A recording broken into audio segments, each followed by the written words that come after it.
Meu Deus do céu. Irmãos, a igreja de manhã estava até mais cheia que agora. De manhã foi uma coisa surpreendente, foi lindo. E agora de noite, de novo, Deus nos presenteia com esse culto maravilhoso. Que o Espírito Santo fale ao seu coração, o poder de Deus manifeste na sua vida, e que você saia daqui hoje preenchido, fortalecido, restaurado, avivado, renovado, capacitado, tudoado para vencer lá fora em nome de Jesus. Amém? De manhã nós falávamos sobre não ter medo. Eu assisti um filme um tempo atrás, e esse filme tratava de coisas futuristas, né? Ficção científica. E esse filme tinha os combatentes lá, e eles estavam à caça de um bicho alienígena. E esse bicho alienígena, então, tinha uma forma só de identificar esses soldados, que era pelo medo. Isso me remeteu ao mundo espiritual. Tudo que eu olho, eu comparo e tento tirar uma lição. Eu estou na fila do banco, na casa lotérica, eu estou em tudo até lugar. Na casa lotérica outro dia eu já vou voltar no filme, só porque me fez lembrar. Em tudo que o legal que eu estou, eu tiro uma lição. O camarada estava na fila, eu fui lá para fazer um pagamento até na conta da igreja. Estou lá, aí o rapaz está lá, é a moça. Ele fez um negócio lá, pagou um celular, e a moça perguntou: vai jogar não? Aí ele falou assim: joga aí. Me dá esse aqui, esse aqui, esse aqui, esse aqui. Quanto? Faz uns 100 reais aí. Faz uns 150. Não vou ganhar mesmo, mas faz. A pessoa tem consciência, sabe que é um jogo de azar, sabe que ela faz para não ganhar, mas ela faz. Ela confessa: não vou ganhar mesmo, mas faz. Ela tem fé para fazer o que ela não vai trazer reação para a vida dela, não vai trazer benefício nenhum, mas ela tem uma fé de fazer. Aí eu, na hora ou na fila, fiquei assim: ao Espírito Santo, lembra do que eu falei com os discípulos? Que os filhos das trevas é mais prudente que os filhos da luz. Jesus estava dando uma lição para os discípulos: aprende com eles. Porque se a gente fizer metade, um terço, um mínimo de fé que o incrédulo tem nas suas incredulidades, naquilo que a gente crê no mundo espiritual, em nome de Jesus, irmão, nós estaríamos passando muito menos problemas do que passamos. Porque a gente tem mais força para desistir, desanimar, do que para romper, insistir, persistir. O cara: eu já perdi, eu não sei nem quantas vezes que eu já joguei. Se eu juntar tudo que eu já joguei, eu acho que dá o prêmio que eu não ganhei. Mas joga aí. Pensou? Estou pagando para ter prejuízo, estou pagando para não receber nada em troca, estou sabendo que eu estou sendo lesado, estou sabendo que eu estou fazendo algo que não vai trazer benefício nenhum, não traz nada de acrescento para a minha vida, mas eu estou fazendo com toda alegria, com toda determinação, com toda vontade. Faz esse negócio aí. Aí na hora da saída ele encontra com um colega dele: e aí, fazendo uma fezinha aqui, esse trem não dá nada não, mas vamos fazer, vai que a hora dá, né? Olha, saiu feliz da vida, sabendo que estava correndo um risco 100% quase, de não ganhar nada. Mas estava feliz da vida, tinha gastado 150 reais. Pensou? O que isso tem a ver, pastor? A gente muitas das vezes tem que aprender com essas coisas, irmão. Olhar assim e falar: meu Deus do céu, quanto que às vezes eu sou incrédulo para poder fazer uma oferta para Jesus, sabendo que Ele me garante um retorno. Quanto que eu sou incrédulo. E aí o filme vem, e aí o nome do rapaz me chamou a atenção, mas era um filme secular. O filho do menino vai: pai, quando é que o senhor ficou sendo um fantasma? Fantasma era o título que os soldados tinham quando eles chegavam a um grau de controle emocional que este bicho não conseguia os encontrar. E esse filho, por um motivo de um desastre, ele precisou se virar, passasse num momento de autoavaliação e de superação. Enquanto ele estava todo medroso, tentando salvar a vida dele, de todo o resto, inclusive do pai, ele estava ali e esse bicho quase o matou. Até que uma hora algo acontece nele e ele então consegue estabilizar o seu emocional, o seu psicológico. E então o bicho começa a procurar ele e não acha, passa por cima dele e não vê. Na hora eu falei, é assim no mundo espiritual, é desse jeito. E aí eu fui para dentro da Bíblia e fui entender o que é a corça.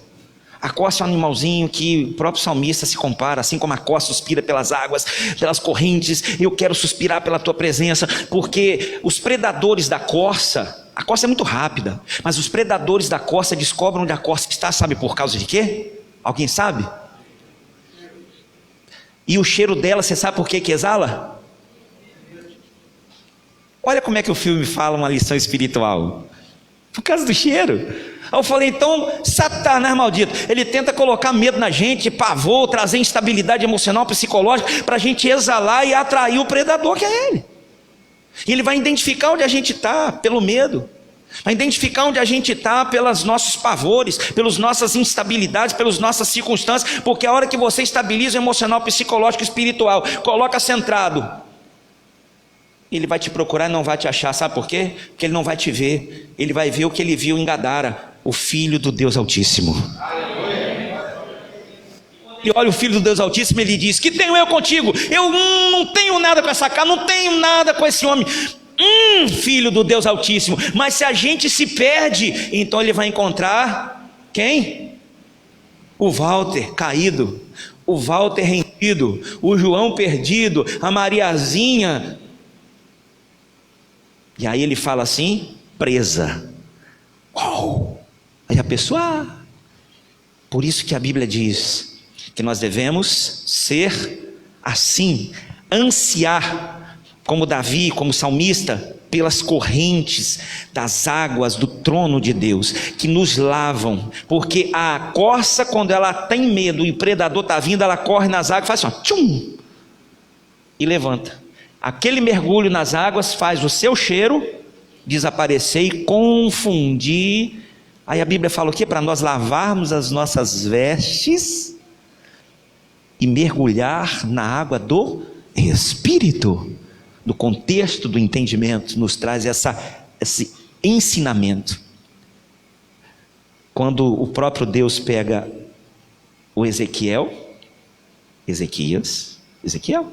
37, isso, e o leva para dentro das águas, e ó, quando ele se perde, e as águas estão aqui, e ele então só tem uma segurança, que é a mão de quem estava conduzindo. O pé já não dava segurança, os seus sentidos já não dominavam, nenhuma habilidade sua era suficiente, a não ser a segurança da mão de quem conduzia a sua vida.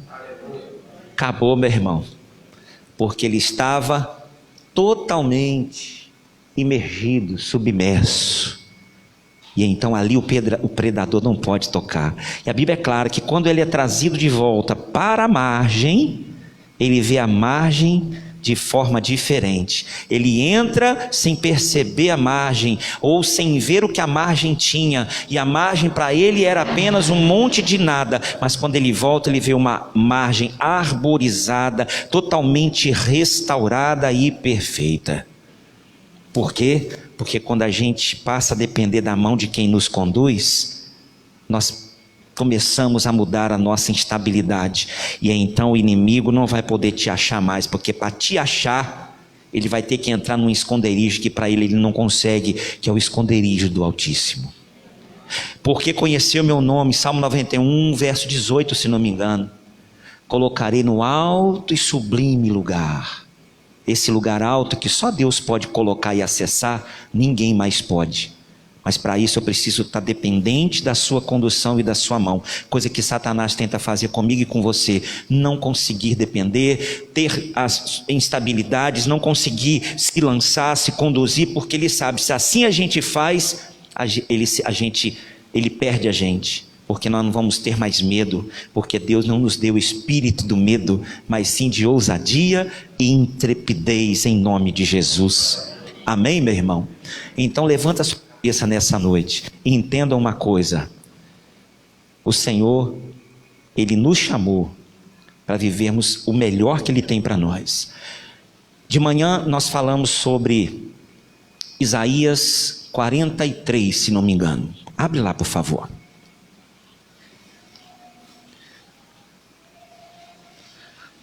7, do versículo 1 ao 7.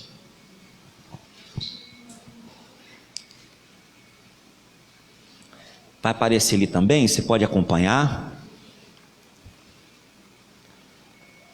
Do versículo 1 ao 7, tem 7 promessas aqui. Cada versículo é uma promessa.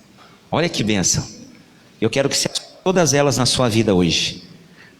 Saia daqui confiando nessa palavra, porque essa palavra Deus me deu ontem, de madrugada, confirmou hoje de manhã, e Ele nos encheu o coração com essa mensagem. Diz assim, mas agora é quando, pessoal? É um sentido de presente, não é isso? Então não foi naquele tempo e nem será amanhã, é hoje, agora, nesse momento aqui que a gente está aqui agora.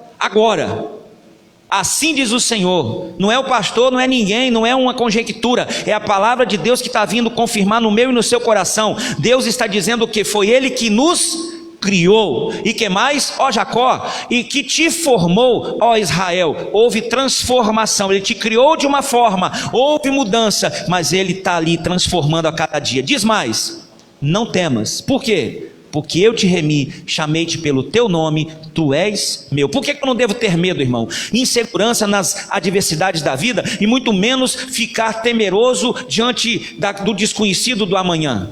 Primeiro, porque nós somos de Deus. Há um chavão que diz por aí assim: fulano é do diabo, aquilo é do demônio, aquilo é do não sei o que. Ele pode estar naquele momento com ele, mas ele não é dele. Sabe por quê? A Bíblia diz por quê.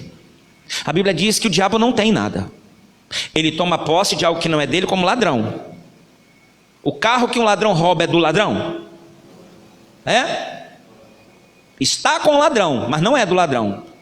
O carro que ele roubou é de quem ele roubou. Ele pode roubar muitos corações, muitas mentes, muitos lares, muitas pessoas. Aquela pessoa pode estar na mão dele, mas ela não é dele, irmão. Então uma palavra já para você nessa noite.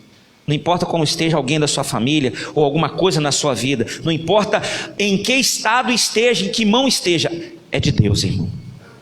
É de Deus. Diz mais. Então por que eu não devo temer? Porque ele pode estar nas drogas, mas ele é do Senhor. Ele pode estar doente, mas ele é do Senhor. Você pode estar vivendo um momento difícil, mas você é de Deus. Então por que eu não devo ter medo? Porque eu sou de Deus.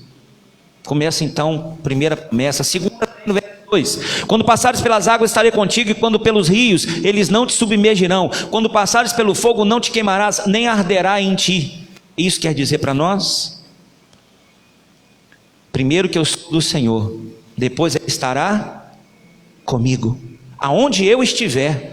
Mas nós muitas vezes nos sentimos sozinhos diante das adversidades, nos sentimos desamparados diante de um problema, nos sentimos só, às vezes ao redor de muitas pessoas do nosso lado, às vezes a gente, sociedade tão grande, mas nos sentimos tão sozinhos, incapazes diante de uma situação, às vezes em família, uma situação particular, uma situação pessoal.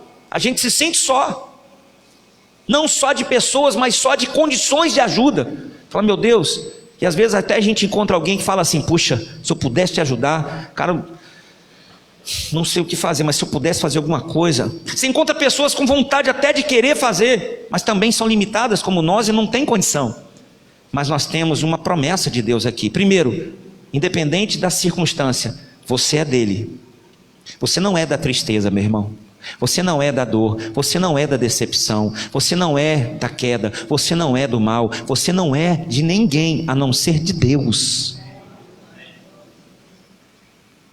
Amém?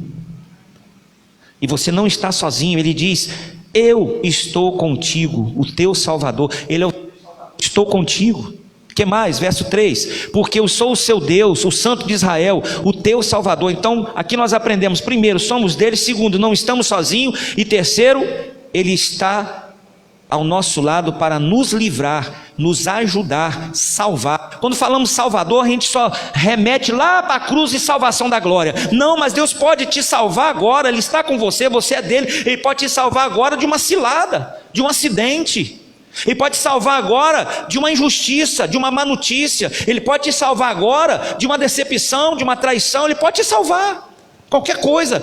Ele está com a gente para salvar. Enquanto a gente está na face dessa terra, Ele nos salva de tanta coisa. Hoje mesmo tenho certeza que já nos salvou de tanta coisa.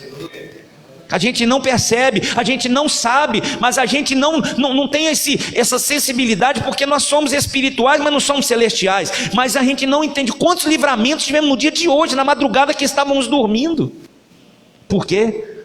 Primeiro que somos dele, depois Ele está conosco para nos salvar. Amém? Qual é a quarta promessa? Diz assim o verso 4: visto que fostes preciosos aos meus olhos. Ele sabe qual é o nosso valor. Ele não vai te perder de vista não. Ele sabe o quanto você vale. Ele sabe qual é o valor que você tem. Também foste honrado e eu te amei, assim dei os homens por ti e os povos pela tua vida. Em outras palavras, se acha que eu vou deixar alguma coisa acontecer com você de graça, se acha que eu não vou estar com você, se acha que eu não vou batalhar com você, se acha que você está sozinho, perdido e solta, a Deus dará a sorte da vida? Não, porque você tem um valor, você é precioso demais para você ficar sozinho. Você não deixa seu carro em qualquer lugar, porque você sabe o preço dele. Deixa não. Você deixa a sua casa de porta aberta assim? Não. Seu celular, a gente guarda, bota assim, aí você já bota aqui, já bota ali. A bolsa, quando a gente sai para andar na rua, a gente sabe, às vezes tem um pente dentro, um espelho. Então você já bota na frente assim e fala assim, não, está guardado. Igual alguém que eu conheço, que às vezes tinha uma chave de fenda. Uma vez nós fomos no banco, aí o banco... Aí tira uma chave de fenda, tira uma trena, tira outra chave de fenda, tira uma perca de chave. O cara olhou e falou assim, pode passar, passa. Quem é que tem chave de fenda dentro da bolsa, irmão? Essa é outra mensagem. Você tem valor, e valor muito alto. E por isso já é uma segurança para você entender que jamais você vai estar solto ao Deus dará e à própria sorte da vida. Deus jamais. Por isso que lá na frente ele disse, jamais te deixarei, jamais te desampararei, estarei contigo até a consumação do século. Você pode se sentir sozinho, sabe por quê? Por causa das emoções, dos sentimentos, das astutas ciladas do inimigo. Você está só, como Jesus no deserto. Você é filho mesmo? Você está sozinho com fome, sede? Aí ó, olha que pãozinho bom. Você pode fazer um pão sair na hora do forno, ó. Essa pedra você faz e transforma ela em pão. Você pode. Você faz agora, vira padeiro aí. E ó, aí Jesus olhou para ele e falou assim: tô com fome. Tá fácil o negócio não. 40 dias sem comer, oxe. Mas eu vou te falar um negócio. A minha carne tem fome, mas meu espírito está saciado. Então não é só de pão que vive o homem, mas de toda palavra que sai da boca de Deus. Oh meu irmão, aquilo foi um soco na cara de Satanás. Sabe por quê? Jesus respondeu isso? Por quê? Por quê? Porque ele sabia que não estava sozinho. Muitas adversidades nós enfrentamos. Quem sabe você está aqui nessa noite com a cabeça desse tamanho, por algo que você tem que resolver essa semana, enfrentar por algo que você enfrentou essa semana, por muitas coisas que você ouviu. Quem sabe está assim, ó, às vezes até sem perceber e sem querer. Você está tentando prestar mensagem, às vezes sua mente vai lá e volta assim, porque a sua cabeça está a milhão. Você deita, a sua cabeça não para de pensar. Você dorme para descansar e acorda no outro dia, às vezes cansado. Fala, essa noite foi tensa. Mas foi uma noite tensa porque às vezes a gente está sobrecarregado. Mas é aí que você tem que dizer: minha carne pode estar assim, mas eu estou saciado porque eu não estou sozinho. Há uma promessa sobre a minha vida. Eu sou do Senhor. Se eu sou do Senhor, a Bíblia diz que Ele também está comigo. Eu não estou sozinho, desamparado, largado, abandonado. Não estou. Ele está comigo para me salvar, para me dar uma saída, me ajudar, porque Ele é meu ajudador. E quarto, porque eu sou precioso aos seus olhos. E quinto, Ele me diz de novo: não temas. É uma coisa assim tão bobinha que a gente fala, mas é uma coisa que deve ser levada em conta, irmãos. Porque às vezes a gente ignora algumas informações pelas pessoas banalizarem a forma como elas vêm até nós. Então às vezes a gente perde o interesse por aquilo que as pessoas falam, porque falam de uma forma meio assim, sem muita contexto. Mas a palavra não temas na Bíblia não está escrito só para poder trazer, ela está escrito na Bíblia para a gente não temer mesmo. E digo mais, é aí que vem a informação que às vezes a gente ignora assim, mas existe, não é por acaso.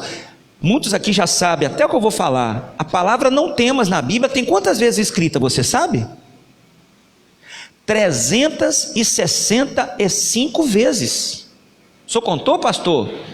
Você vai me achar doido se eu falar que contei? Você confere. Pode conferir, começa em Gênesis, tá? Vai acabar lá em Apocalipse. Tem 365 vezes. E quantos dias do ano existe? Tirando o bissexto, que é um acaso. Mas no contexto, o ano tem 360. Então por que Deus diz não temas 365 vezes na Bíblia? Para que todo dia a gente levante entendendo de quem somos, quem Ele é, qual o nosso valor, e por tudo isso não devemos temer. Está dando para entender a mensagem? Então só hoje, independente das circunstâncias que você enfrenta, Ele já disse para nós quando se tornou 00:01. Mas às vezes a gente ouve isso em tantas mensagens que as pessoas querem trazer uma alusão de que ele conhece a Bíblia tão grandemente. Não, porque a Bíblia diz e tal, fala 30 vezes fulano. Irmão, é a forma como é colocada às vezes, leva a gente até a ignorar, porque parece assim que a pessoa está querendo se aparecer, o quanto que ele conhece a Bíblia. Mas tudo que está na Bíblia deve ser levado em conta, em consideração.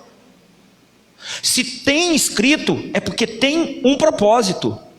E se tem um dia para cada dia do ano, Deus então está mostrando para mim que essa palavra é mais do que eu imagino, ela é mais do que verdadeira, dizendo para mim assim: filhão, acordou, espreguiçou, espreguicei, bora para a lida, bora. Antes de mais nada, lembre-se, tudo que você enfrentar hoje, não temas, bora, e você vai. É uma promessa. Até onde eu sei, não sei muita coisa, mas um pouquinho que ainda eu já aprendi, talvez eu vou descobrir mais coisa para frente.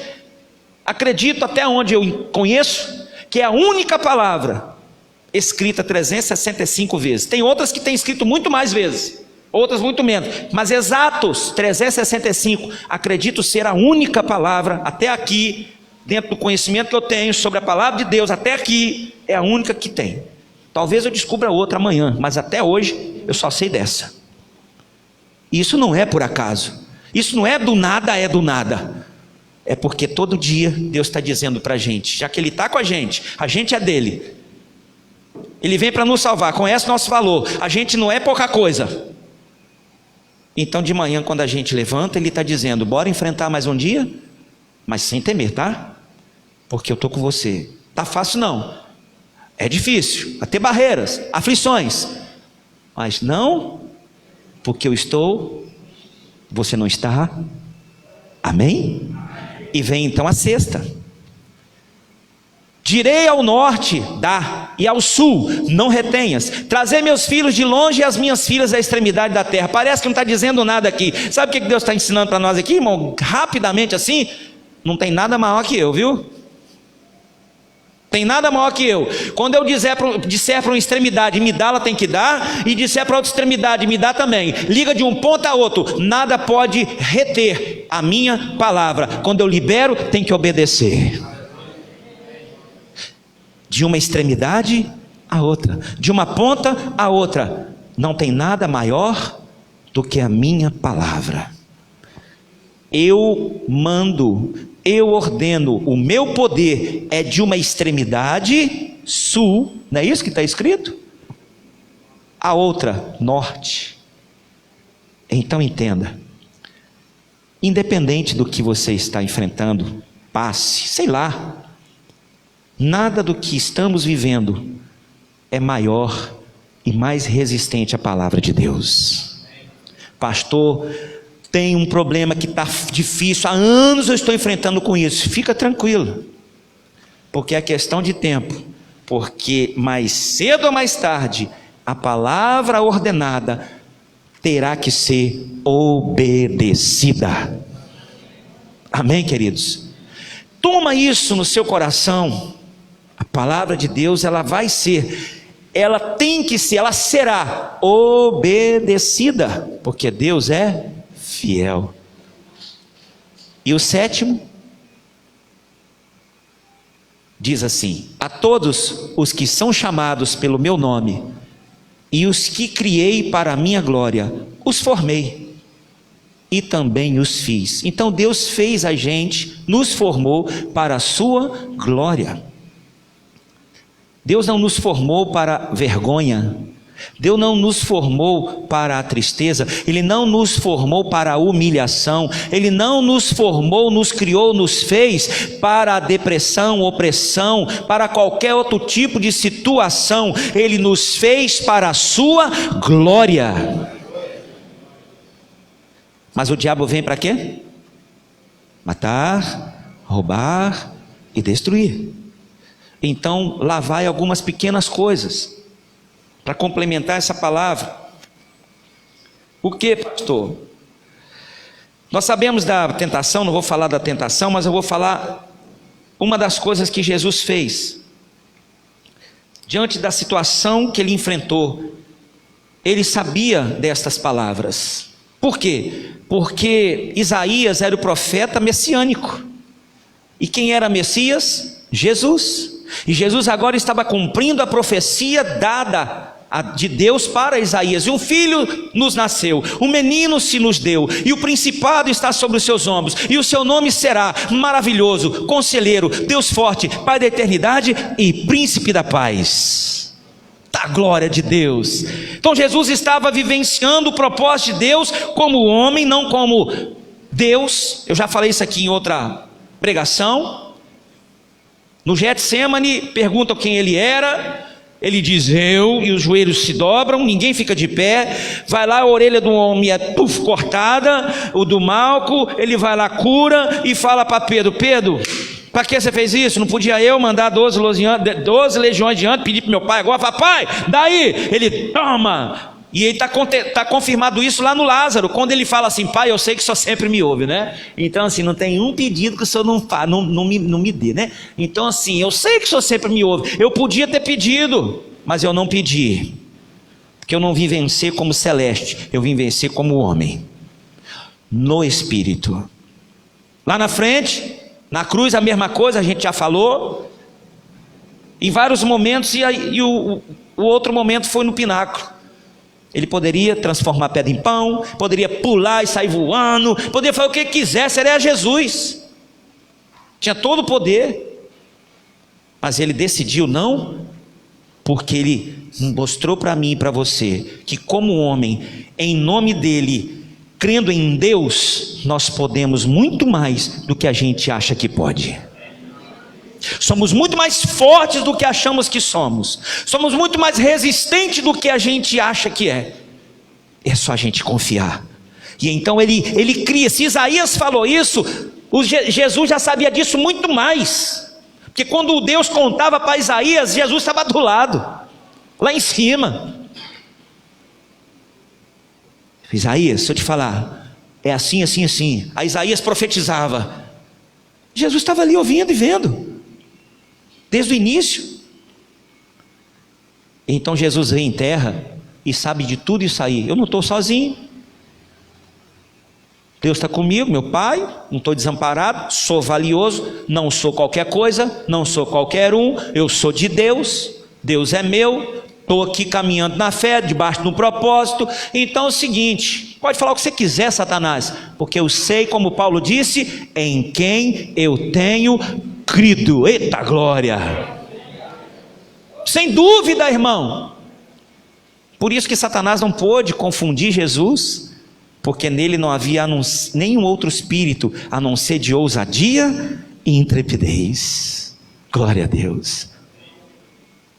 Uma das primeiras coisas que Jesus faz no momento da pressão daquele dia, se você gosta de anotar, apesar que vai estar gravado, é estar focado naquilo que deveria estar e não se deixar ser confundido. Muitas coisas acontecem como aconteceu com ele lá no pináculo. Talvez você não esteja sendo tentado a transformar pedra em pão, mas às vezes a se confundir com pensamentos, sentimentos, oscilações de humor, de circunstâncias, sei lá, de visão, de pavores, de pensamentos, de um monte de coisa. E é nessas horas que a gente tem que estar focado no endereço certo, irmãos. E Jesus, ele estava focado no que era certo, no lado espiritual, que era jejum e oração. Jesus estava em é nos momentos difíceis que a gente tem que estar mais firme com Deus, mas nós somos tentados a nos afastar, nos enfraquecer, nos desmotivar. É aí que Satanás nos acha. Lembra do filmezinho? Mas você quer que ele não te acha? Cole com o Senhor. Esteja mais firme, mais perto, no ambiente que vai te fortalecer, te ajudar, te armar, te capacitar. Ele não vai te encontrar. Amém? Jesus estava lá, firme, apesar de todas as suas limitações naquele momento, de todas as suas situações precárias e fome, necessidades. Ele estava focado em Deus. Por isso que ele conseguiu vencer. E aí que a gente tem que estar focado no Senhor, irmãos. Vivemos tempos de muitos desafios, muito mais do que nossos antepassados viveram.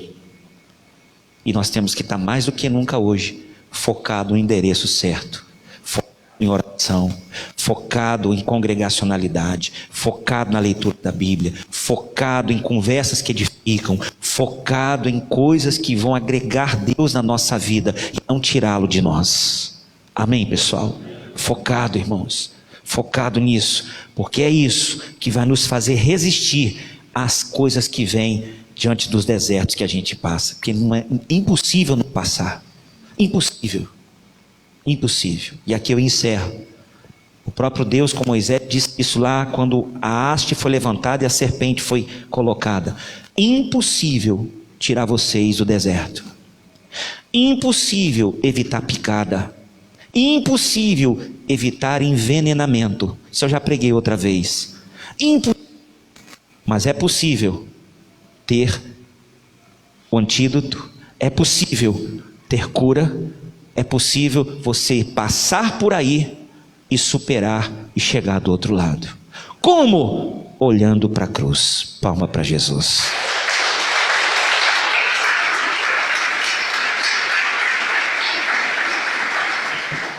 Amém, irmãos? Espero que essa mensagem possa ter falado ao seu coração como falou ao meu.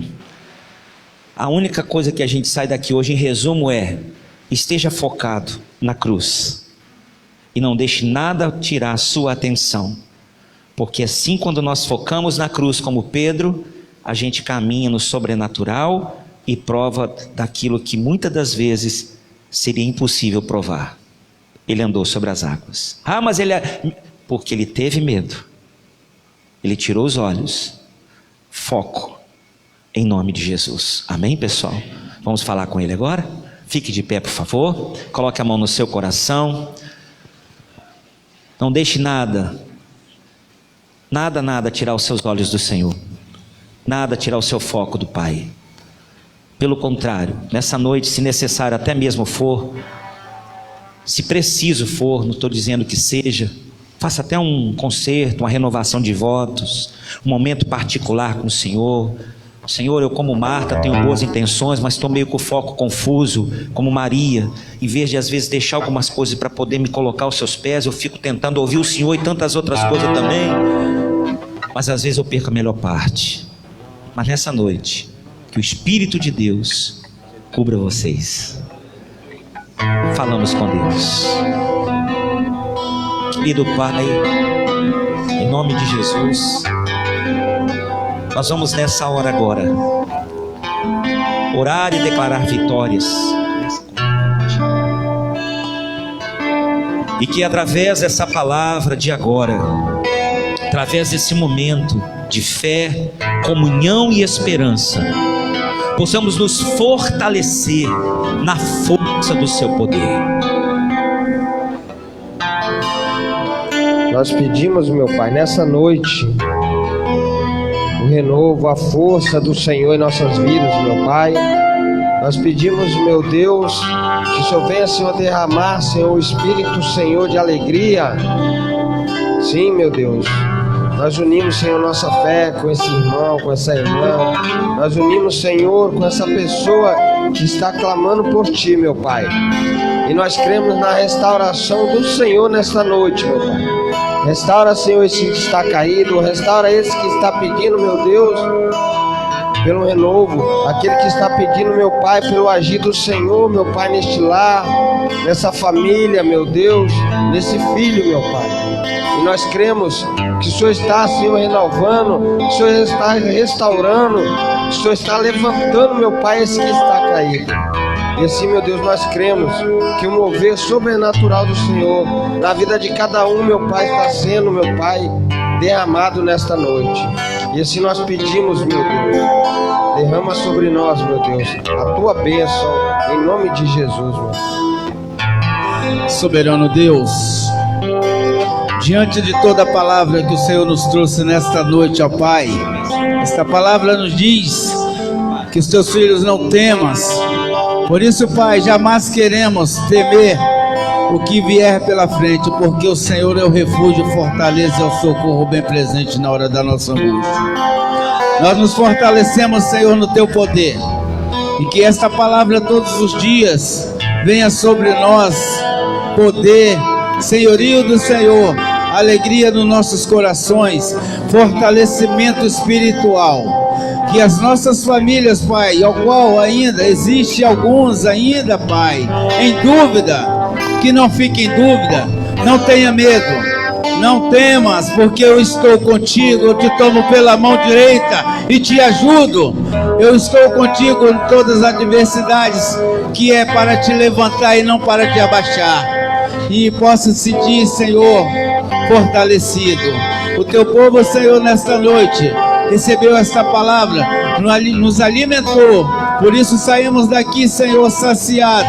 Saímos daqui, Senhor, com a certeza que nada temeremos, jamais teremos medo, jamais vai nos fazer afastar da Tua presença, jamais vamos dar ouvido a conversas, a tudo aquilo, Senhor, que não vem edificar a nossa vida. Por isso, Pai, nós te agradecemos por esta rica palavra ao qual o anjo da igreja trouxe, Senhor, através de Ti. E que esta palavra, Senhor, venha todos os dias trazer fortalecimento para o Teu povo, para a Tua igreja, para a Tua nação. Pai, muito obrigado, nós te agradecemos, em nome do Pai, em nome do Filho e do Santo Espírito de Deus. Diga pra mim, o que é que há? Conheço alguém que pode dar plena paz, solução, salvação. Não há trevas que Ele não possa dissipar, nem tempestade que Ele não possa acalmar, nem barreiras que possam romper seu amor.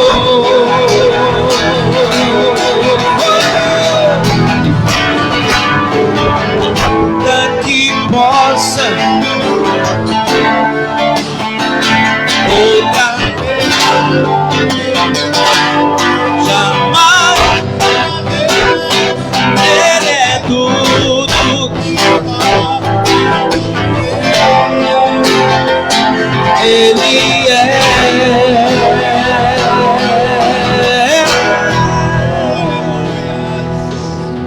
Pai, não falta mais.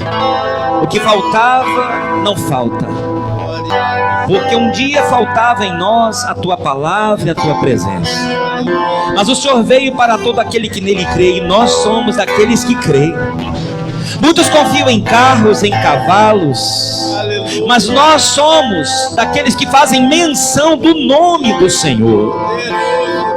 E é isso que nós fazemos nessa noite. Meu Deus, que o teu nome, soberano Senhor, Criador e criativo Deus sobre todas as coisas, conduza cada dia a vida dessas pessoas, nos dando sabedoria, direção, capacidade. E nos dias de adversidades e, meu Deus, aqueles dias maus, os dias de guerra, como a tua palavra diz, quando estivermos esquecendo, ou nos desarmando, ou nos enfraquecendo, porque é normal, teu Espírito que está conosco possa nos lembrar que nós não estamos sozinhos, por isso não devemos temer. E o que faltava não falta mais. Por isso nós dizemos o teu nome com toda a fé: Jesus.